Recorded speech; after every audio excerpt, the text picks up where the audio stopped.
Hello,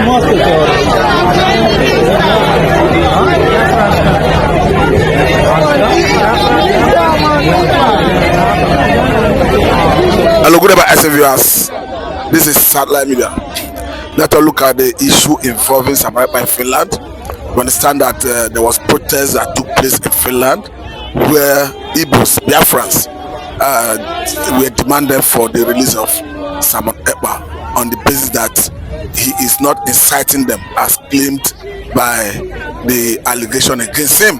But the way it is, we are looking at it in relation to what does the law say when it comes to self-determination. Of course, we understand that self-determination is a UN charter that has been ratified in Nigeria. Of course, what is ratified in Nigeria is already a law in Nigerian legal jurisprudence. So to that extent, if anyone is going about self-determination and he's not going about it violently, I don't think the person have committed any crime known to law, whether locally or internationally. We understand that someone like Nandekalo Singh under incarceration of DSS, he is being taken to court. But looking at the issue involving Samoa Ekpa critically, we understand that as it stands, the investigation done by Punch says that by May next year he will be appearing in court again. But again, let us look at the Nigeria as an entity and what shall constitute the primary purpose of governance. Of course, the constitution is very clear that it has to do with the welfare of the people and their security. And again, the security of the people in the southern part of the country have been a thing of concern, and the government have not been able to address it. There have been accusation and counter accusation from different quarters as to who is responsible for the level of insecurity in the southern part of the country. But I think what is important is how do we address it in such a way that this insecurity goes away.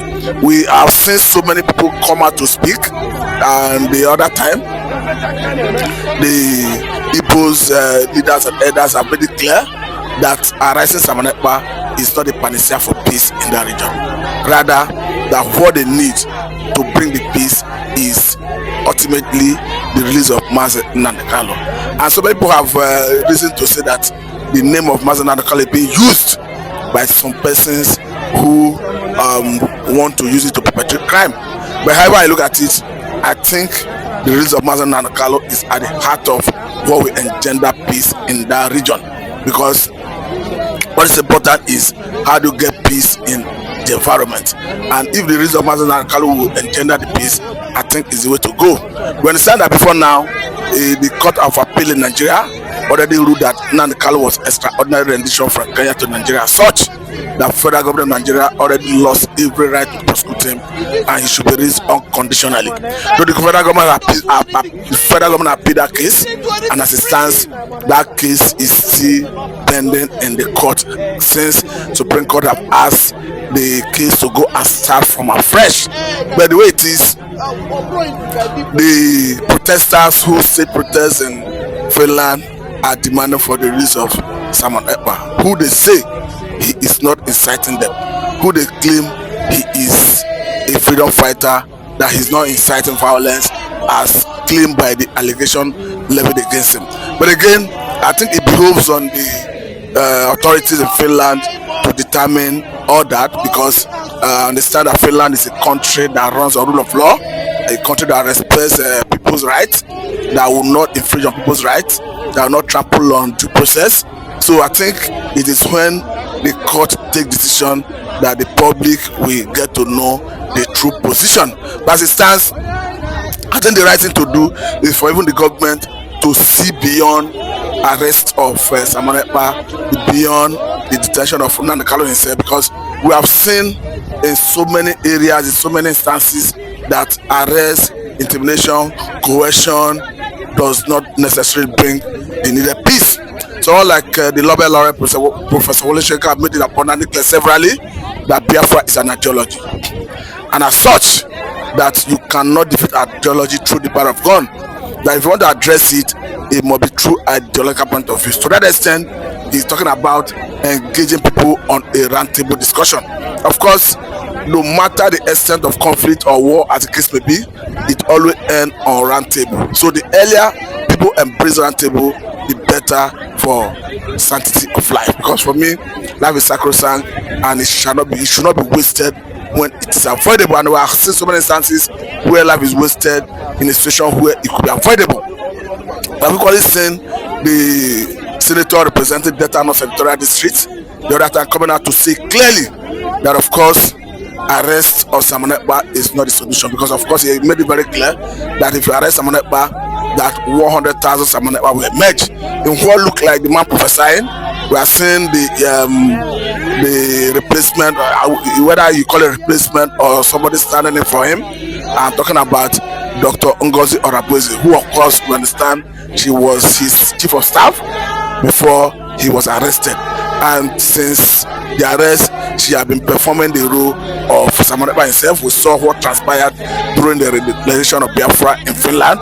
Of course, the lady was the one that read the address that was, whether it was prepared by Simon Ekpa or not, but he's the one that read Simon Ekpa's address. So to that extent, it goes to show that the issue of agitation, whether for sovereign state of Biafra, whether for Dudua, whether for Arewa, is beyond an individual.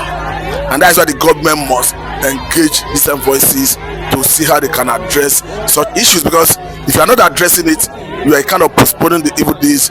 Your people will rise again to demand for it or to agitate. And of course, when they say that the government have not been forthcoming in addressing the issues that give right to all this agitation in the first place, but they said that the issues that if even give rise to the civil war, they are still very much with us even as we speak. The issue of religious imbalance, the issue of marginalization, I think they are all still with us even currently.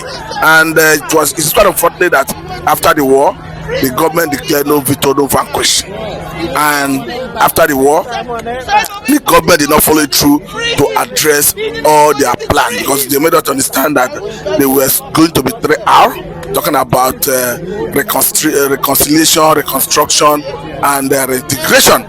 And I don't think up to now anybody has been reintegrated by way of genuinely embracing people from that region, a situation where they were given 20 pounds irrespective of the amount they had in the bank before the war. I don't think that in itself is a way of reintegrating people into the larger society called Nigeria. Looking at the issue of reconstruction, I doubt if there's any meaningful in that regard. And if they have done that, I think the grievances or the people have or had would have been eschewed by now. So it is not still too late, if I should say, for the government to come to terms with the reality. The reality is that all the issues that being raised must be addressed. Because today we are talking about the Biafra, talking of secession. Tomorrow it might be Arewa that is saying it. We have seen a Sunday boy who went to England the other time and submitted a letter to the office of the Prime Minister of Britain, demanding that they want to secede from Nigeria. Though the British government has spoken through their embassy here in Nigeria, advising him to go and unite with other Nigerians to move the country forward. But let me quickly say that even when Britain needed to exit the European Union, nobody advised them to go and join hands with other European Union members to move the organization forward. Rather, they were opinion for exit, opinion not to exit. By the end of the day, majority had their way and minority had their say, and today they exited European Union. In the same vein, if the government is genuine and they come to terms with the reality, it is simple. It is either you organize referendum and shame those who are saying they want to secede by advancing the spirit opinion and winning them at the pool. I think that is the way to go, rather than coercing people through the barrel of gun and all that. Because if you are not ready for such referendum, then address those genuine issues being raised, issues like marginalization, issues like police high-handedness, issues like, of course, there should be justice, equity, and fair play in the society if you want people to drop all the issues that has to do with agitation. I must say very thank you for your time. This is Saturday, and I'm so much.